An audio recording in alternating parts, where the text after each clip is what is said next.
My name's Charlie Allison. Welcome to episode 1 of my Nestor Makhno series, entitled, This is All Catherine the Great's Fault. Because it is. There's always a question when you're trying to tell a story that's based in history about where you start. How far back do you go so the audience gets the amount of context they need to truly appreciate the scale and scope of the story? My favorite example of this particular thing is H.G. Wells when he wrote his timeline of history, basically trying to explain to a shell-shocked world why World War I had happened, and to do this, to get the proper historical context, he went all the way back to the creation of the universe and went bit by bit by bit up until the present moment in the early 1920s.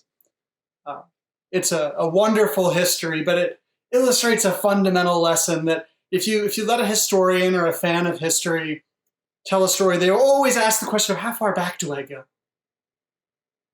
And in this case, since we're looking at the life and times of Nestor Ivanovich Makhno, I decided to set my sights a little bit lower and only go about 100 years and some change back from Nestor Makhno's life to the time of Catherine the Adequate, who most people would know as Catherine the Great.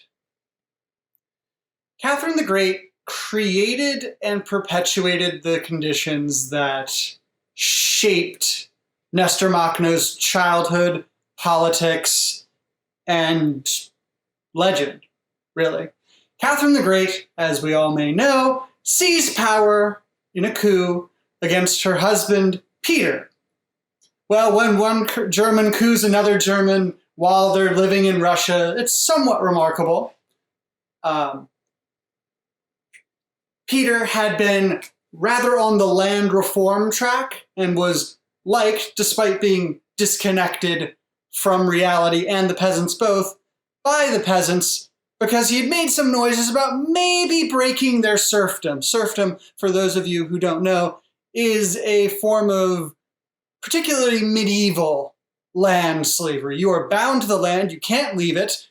You'll be heavily punished if you are. You can be sold with the land to whomever.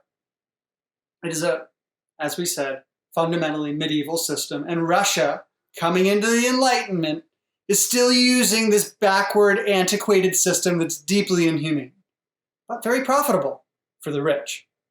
And so there's a lot of pushback against this in the nobility and the Orthodox Church in particular. So Catherine takes power in a coup. Peter dies tragically in a series of increasingly bizarre and definitely unrelated accidents. And Catherine does what she is now famous for, which is expanding in every direction. Anyway, point is, she tries to pull Russia north, south, east, and west. She fancies herself an enlightened despot because she wrote with philosophers and was occasionally possessed of a good sense of humor. It's under her watch that Russia starts actually reaching and settling Alaska. She annexes part of Poland, which is always a good idea. But for our purposes, we care most about her expanding Russia's borders in tight-fisted control south from Moscow into the Ukraine. The Ukraine that Catherine the Great pushed into was a divided thing. In the far south, you have the Crimean Khanate, one of the last holdouts from the Mongol Empire, yes, that Mongol Empire, that did a brisk business in actual slaves to the Ottoman Empire across the Black Sea. And you have the Cossack Hetmanate a little bit further north, near where Nestor Makhno will be born, which is a bunch of steppe people who are, I guess their affect is closer to a biker gang now.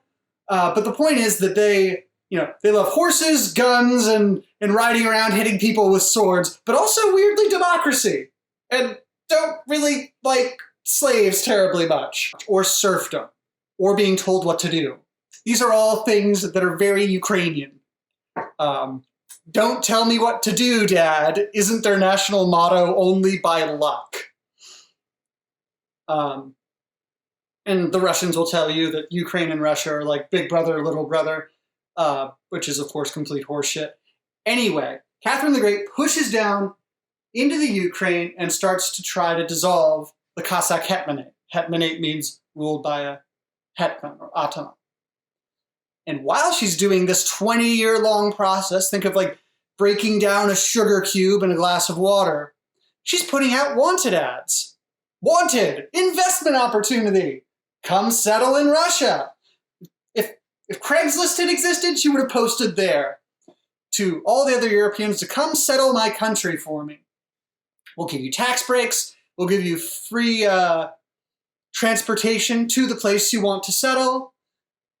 You can, if you are very lucky, you can buy land at ruinously cheap prices along with the slaves, I mean serfs, on it. It's a whole thing. It is trying to get other people to do her work for her. And the Cossack hetmanate, understandably, is not thrilled about this.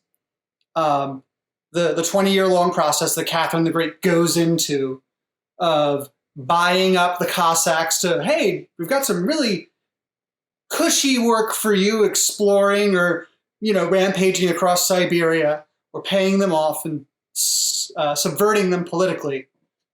It takes a while, but it also means in a very real way that Catherine the Great is introducing or reinforcing, or perhaps even reintroducing, the concept of serfdom to the Cossack free peasants. The Cossack statesman and poet Vasily Kapnist, in his work An Ode to Slavery, wrote to Catherine the Great saying that, and you punish them, you put chains on the hands of the people who would bless you. Catherine the Great's progress looks a lot like slavery, and it breaks the free Cossack state, ultimately. That, and a lot of foreigners coming in with a lot of money, and they can suddenly tell me what to do. Well, maybe this isn't going to go over quite the way you want, Catherine. She was also notoriously touchy about her legitimacy. There's a great quote from her writing to Voltaire saying, "There's not a single palace guard in my retinue who doesn't say to himself, 'I made that woman what she is,' while leaning on his musket."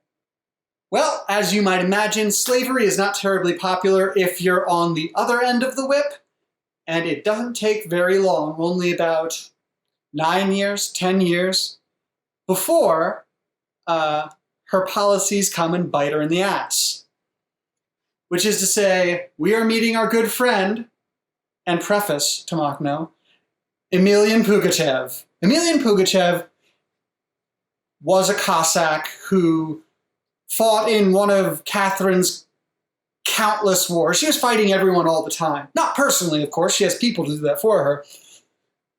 But he deserted and decided, this whole getting shot at thing is just not for me. And also, maybe not going back to my wife and 3 daughters in southern Ukraine. That also sounds like a bit of a drag.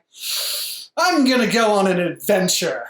And by adventure, I mean I'm going to ride over to the Yaik Cossacks by the Yaik River. They're very scary people, although it's not spelled that way. And, see what happens. And in the course of his wandering, Emelian Pugachev hears, according to legend, a passing remark that, hey, you kind of look like the old Tsar, Peter. Emelian Pugachev looks absolutely nothing like the very tall, excessively German Peter, who Catherine had overthrown. He's a sort of squat, bearded, rough and ready type guy who has multiple missing teeth from a hard life. But he took that idea and said, but what if, just hypothetically, I told people I was, in fact, Peter, survived Catherine's series of accidents that happened to me, and am, in fact, the rightful ruler of Russia. Well, this sounds like a really good idea to the Yaik Cossacks, who immediately throw in with him. And this sounds really good to the newly enserfed and suffering peasants of the Ukraine. because part of Peter/Emilian Pugachev's pitch is, I'm going to go back, I am the rightful Tsar. There's a long and noble history in Russia of when the people are discontent, a legitimate ruler will be found to have been there all along, just happens to be out of power. Pugachev promises to destroy the nobility and grant free land for everyone. You can own your own land again, no more of this serfdom malarkey, and starts expropriating things. He does not do it in the uniform and rational and at least trying to be fair way that Makhno will do it 100 years later. His is more of kill the landlords, burn what you can't use, and come with me. We're going to Moscow. It's going to be a party. And like many peasant revolts, this fails to impress Catherine until it's nearly too late. Eventually, she pays attention and sends an army to destroy Pugachev, as you do. Naturally, can't have that sort of freeing the serfs nastiness go on. There's a bit of a problem in that it's really hard to pin him down. And it's even harder to win because the Russian troops don't necessarily want to be there. Remember, they're fighting everywhere at once, so spending men to put down an internal revolt is dicey. However, Pugachev gets a bit of a setback in the province of Kazan, and it looks like he's out of the running, and he vanishes across the Ural Mountains into Siberia. Catherine's generals have orders to be humane and disperse the peasants back to their, go back to your land that you're not at all bound to at all, I swear. They do the usual Russian thing of, Catherine's far away, these people are dirty rebels, and what are the odds that she's really going to find out and conduct themselves as brutally as Pugachev's people conducted themselves in the war. Catherine the Great breathes a big sigh of relief that this is all over. Whew! I guess some of my enemies must have paid some dirty Cossack to impersonate my ex-husband. Whew! Well, at least that's over with, and I can go on to continue to wage war on everyone and destroy independent farmsteads. All in a day's work for an enlightened despot like me. History lets her have that moment of relief for a little bit before Emilian Pugachev, newly reinforced with people he promised a lot of gold and riches to, comes charging back over the Urals and takes Kazan, this important city that's not terribly far from Moscow. And he sacks it, which is a nice way of saying, militarily speaking, of breaks the city down. There's an orgy of raping, pillaging, and burning, which, it is unfortunate to note, are largely perks to joining the army and used as advertising to get people go out, see the world, do things you could never get away with otherwise. It's fine. It's state sanctioned. This is Pugachev's high point. Keeps promising the peasants that he'll abolish the nobility while also telling the Cossacks, yes, of course, that I will become the new Tsar and you'll be my new interior cabinet. There's even a funny little bit about him naming his friends the same titles as Catherine the Great's counselors. Like, Catherine the Great had a lover/advisor named Count Orlov, right? So Pugachev says, you, random Cossack number 2, you're now named Count Orlov. So when I'm the Tsar, you'll get his things. It's an easy way to remember how I'm going to split up the pie. It would be very Monty Python if there weren't horrible crimes happening on every side of this. And Pugachev, unfortunately, dallies a little bit too long and doesn't march on Moscow fast enough.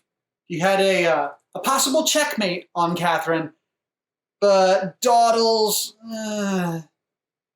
loses his shot, basically, and is ultimately defeated, the peasant uprising put down, and he's taken to Moscow in a very uncomfortable iron cage, where he meets Catherine, who gives him a long interrogation, as if talking to Catherine the Great is not interrogation enough. Catherine the Great still can't believe that someone did not hire this a highway bandit just to make her look bad. Surely everything is fine in my empire. Look how enlightened I am. And Pugachev's like, no, it's just people are really unhappy. I barely had to tell them anything. They wanted to join me. No one paid me. I wish someone had paid me. We might have gotten better guns. And this does not amuse Catherine at all. About the only good thing that could be said about Catherine the Great in this context is she refused to have Pugachev tortured because she believed that would cloud the issue. She was not that merciful and had Pugachev messily executed a few weeks later.